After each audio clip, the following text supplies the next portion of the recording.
దేవునికి స్తోత్రం. ప్రభునామానికి స్తుతి కలుగునుగాక. ప్రభువు ప్రతిదినము మనందరితో మాట్లాడుతున్నాడు. ఆయన వాక్యము ద్వారా మన హృదయాల్లో ఉన్న కలవరాన్ని తీసివేస్తూ మన ఆత్మలను బలపరుస్తున్నాడు.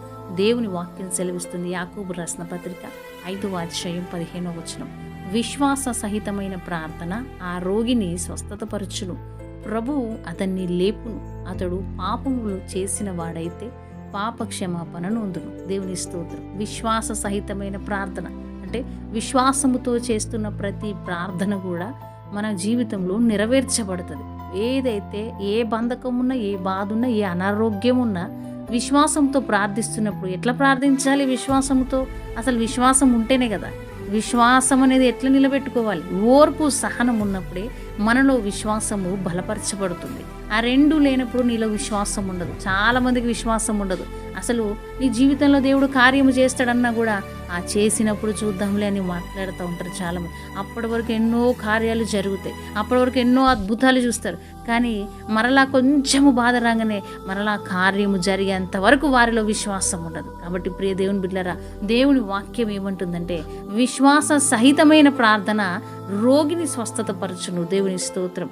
నీవు విశ్వాసంగా ప్రార్థించినప్పుడు ప్రభువా, నీవు నా యొద్ద నుంచి ఈ రోగములను తీసివేస్తావు, ఈ అనారోగ్యాన్ని తీసివేసి నన్ను స్వస్థత పరిచినవు, నేను స్వస్థత పొందుకున్నాను అని నువ్వు పలుకుతూ ప్రార్థిస్తున్నప్పుడు నీ జీవితంలో ఆ స్వస్థత జరుగుతుంది. నీ జీవితంలో ఆ బంధకం తెగిపోతుంది. నీ జీవితంలో భారమైన పరిస్థితులు దూరం అయిపోతాయి. నీలో విశ్వాసం లేకుండా నువ్వెంత ప్రార్థన చేసినా వ్యర్థమే. ప్రభు సన్నిధిలో విశ్వాసం ఉంచాలి. మరి ఎన్నో ప్రార్థనలు చేస్తున్నాను కదా, ఎంతగానో ప్రార్థిస్తున్నాను, నాలో విశ్వాసం ఉంది, నేను ఎంతోగానో ఉపవాసాలు ఉంటున్నాను, బలమైన ప్రార్థనలు చేస్తున్నాను, ఇంకా ఎందుకు నా జీవితంలో ఈ బంధకాలు పోవట్లేదు, ఈ అనారోగ్యం నన్ను ఎందుకు సంవత్సరాల తరబడి పట్టి పీడిస్తుందని మనం కొన్నిసార్లు దేవుని బిడ్డలందరూ కూడా చాలా నీరసించిపోతారు, చాలా అసలు విశ్వాసం కోల్పోతూ ఉంటారు. కొంతమంది ఉన్నారు, చాలామంది ప్రార్థన చేస్తూ ఉంటారు కానీ వారి జీవితంలో కార్యాలు జరగవు. ఇంకా వెయిట్ చేస్తూ ఉంటారు. ఈరోజు కాకపోతే రేపు కాకపోతే ఎల్లుండి దేవుడు ఏదో ఒక రోజు నన్ను స్వస్థతపరుస్తాడు, నన్ను నిలబెడతాడు, ఆయన నా జీవితంలో కార్యం జరిగిస్తాడు అని నువ్వు ప్రార్థన చేస్తుండగా కానీ ఇంకా కార్యాలు జరగకుండా ఇంకా మనం ఇట్లా నలిగిపోతూ ఉంటాం కొన్నిసార్లు.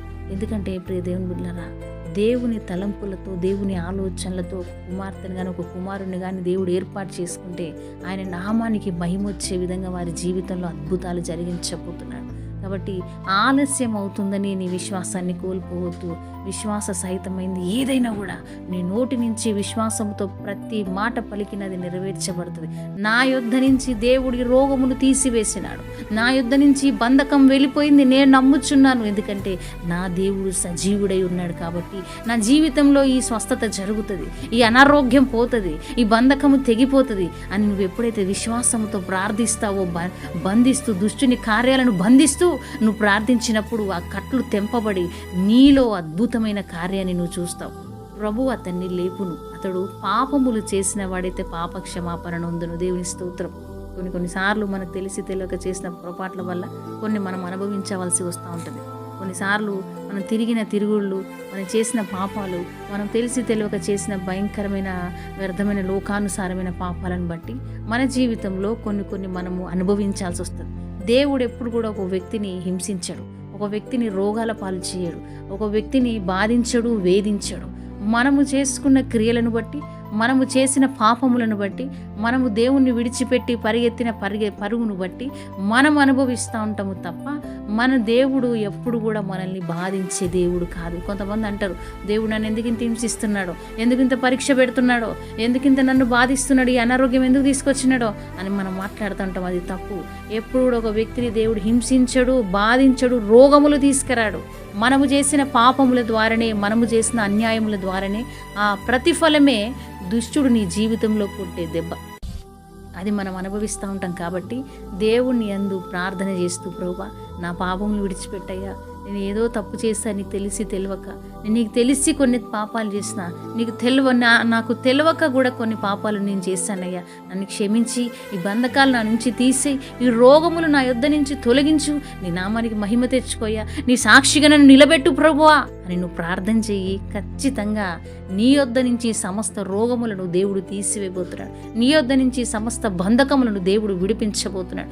ఏ సహోదరి సహోదరుడా, ఎన్నో సంవత్సరాల నుంచి అనుభవిస్తున్న ఈ అనారోగ్యాల్ని ప్రభు అంటున్నాడు, ఖచ్చితంగా నీ విశ్వాసము నిన్ను స్వస్థతపరచును.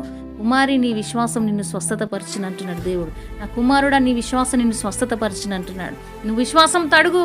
నాకు నార్మల్ రిపోర్ట్స్ వచ్చినాయని అడుగు. నువ్వు హాస్పిటల్కి వెళ్తున్నావు ఏదైనా అనారోగ్యంతో, యేసు నామంలో నార్మల్ రిపోర్ట్స్ నేను పొందుకున్నాను. డాక్టర్స్ అందరు భయపడిస్తూ ఉంటారు, నీకు వచ్చిన జబ్బు భయంకరమైనది, నువ్వు లేవలేవిక, నువ్వు నడవలేవు, నీ గర్భఫలం తెరవబడదు, నీ జీవితంలో స్వస్థత పొందుకోలేవు అంటారు. అవన్నీ లోక సంబంధమైన దుష్టుని మాటలు. వాటిని యేసు నామంలో కొట్టివేస్తూ, ప్రభువా ఇదిగో నేను నమ్ముచున్నా, నా దేవుడు పొందిన దెబ్బల చేత నాకు స్వస్థత కలిగిందను, నా యేసయ్య పొందిన దెబ్బల చేత నాకు స్వస్థత అని మాట్లాడు.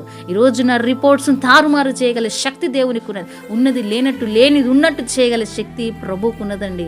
భయపడవలసిన అవసరం లేదు సహోదరి. నువ్వు ఒకటే మాట పలుకు, నా జీవితంలో ఈ బంధకాలన్నీ దేవుడు తీసివేశాడు ఆల్రెడీ. నేను నా జీవితంలో ఈ భయంకరమైన తీరని అనారోగ్యం ఆల్రెడీ దేవుడు బ్రేక్ చేశాడను.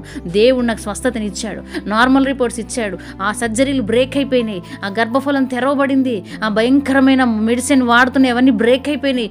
నన్ను ప్రభు సంపూర్ణమైన స్వస్థతలోకి తీసుకెళ్ళినాడని నువ్వు ఎప్పుడైతే విశ్వాసముతో ఈ ప్రతి మాట పలుకుతున్నప్పుడు ఈ మాటలు విత్తనముల వలె కింద పడి మంచి ఫలాల్ని మనం కోస్తాం. దేవుని బిడ్డలారా, దేనికి భయపడవలసిన అవసరం లేదు. దేవుడు మన పక్షం ఉండగా మనకు దేవుడు.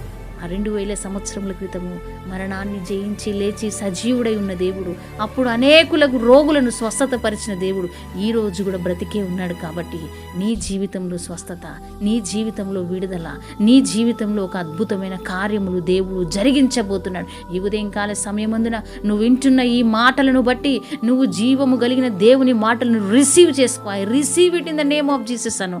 దేవుడు నీ జీవితంలో నువ్వు రిసీవ్ చేసుకున్న దాన్ని బట్టి అక్కడ అద్భుతంగా కార్యాలకు డోర్ ఓపెన్ చేయబోతున్నాడు. అక్కడ నీ అనారోగ్యం అనే బంధకము తెగిపోతుంది అంతే. నువ్వు ఐ రిసీవ్ ఇట్ అను, నువ్వు మెసేజ్ చేయి. ఖచ్చితంగా ఈ వాక్యం వింటున్న నీతో దేవుడు అంటున్నాడు, ఒక మెసేజ్ వల్ల నీ జీవితం ఏమి అరిగిపోదు.